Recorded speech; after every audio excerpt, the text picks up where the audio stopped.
এক ব্যক্তি ৬০ টাকায় একটি দ্রব্য কিনে ৫০ টাকায় বিক্রি করল, ক্ষতির হার কত?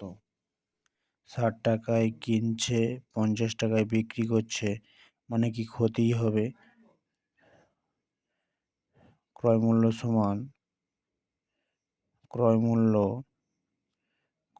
ক্রয়মূল্য ইকুয়াল টু ৬০ টাকা দিয়ে কিনছে ৬০ টাকা, ক্রয়মূল্য ৬০ টাকা আর বিক্রয়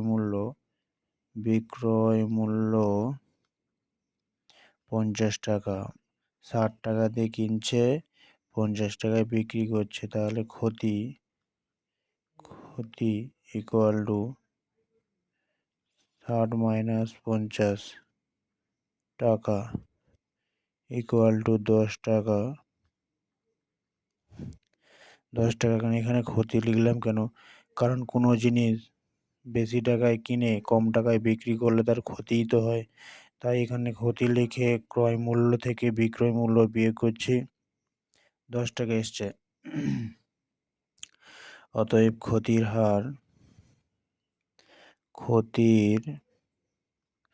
হার সমান ক্ষতি বাই ক্রয়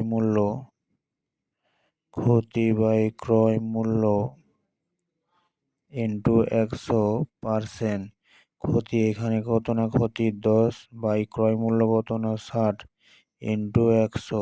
এই শূন্য কাটবে, ২ ৩ ৬, ২ ৫ ১০, ৫০/৩% ইকুয়াল টু ১৬.২৩%।